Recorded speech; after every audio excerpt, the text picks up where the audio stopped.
Hello everyone, this is Carolyn Lang from Wisconsin, and I am talking to you from next to my daughter's soccer field. They're having practice right now, so I'm waiting for her. But while I'm waiting here, I wanted to share 5 ways to improve your productivity when you are working from home. I've been working from home for quite a long time. First I was a computer programmer working as a contractor from home, and actually I don't know, I may have been one of the very first to do that way back in 1992. I was doing that.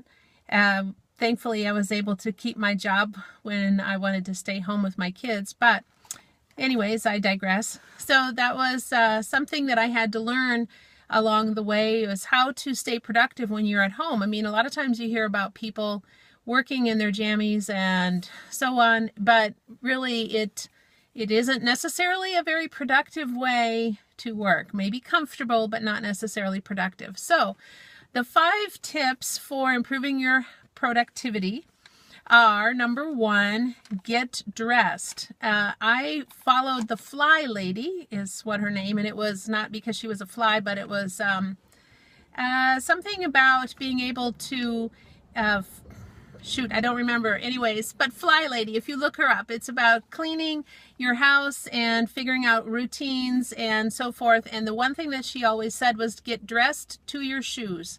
And I found that to be very true, that when I have on my shoes and I'm dressed, I can actually get some work done, and it feels like I'm at work, especially if you are recently staying home after being in the workplace for quite a while.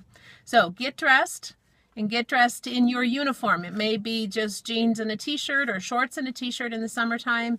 It may be a specific pair of sweatpants and a t-shirt, but get dressed in something that signals to your brain that it's time to sit down and work. Number 2, have a regular schedule. What are your work hours? When are you going to work?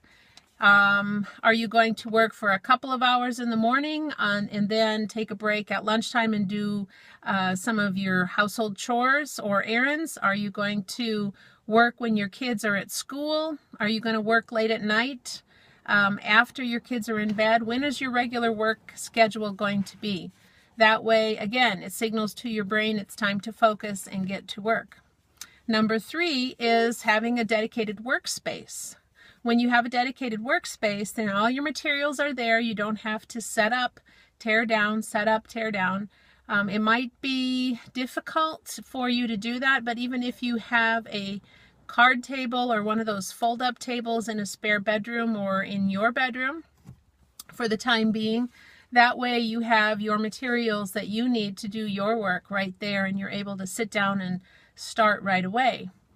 As you're joining me, drop a note where you're from. I like to recognize my viewers. I appreciate that. The 4th one is actually, 4th tip is to plan your day. So when you, and I learned this from the Franklin Covey, but when you sit down and do all of your brainstorming and you figure out what it is that you have to accomplish that day, jot it all down, and then figure out when you are going to be doing this. If you have just a 15-minute slot, what is a quick job that you can do to get that off of your to-do list? The other thing is number 5, and the final one is eliminate distractions.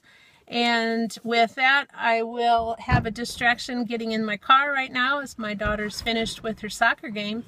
But eliminate all distractions. When you are supposed to be writing an article or doing something, make sure you turn off Facebook, turn off Instagram, all those other things that would distract you, and just focus on what you need to be doing. So again, the first one is to get dressed. Dress to your shoes in your uniform. Number 2 is have a regular work schedule. Number 3 is have a dedicated workspace. Number 4, plan out your day. And number 5, eliminate distractions. So with that, I hope you had a great day today on this Monday, first start of the day. And my daughter is ready to go from her soccer game. And I am low on power for my phone. So you take care, and we'll talk with you tomorrow. Bye.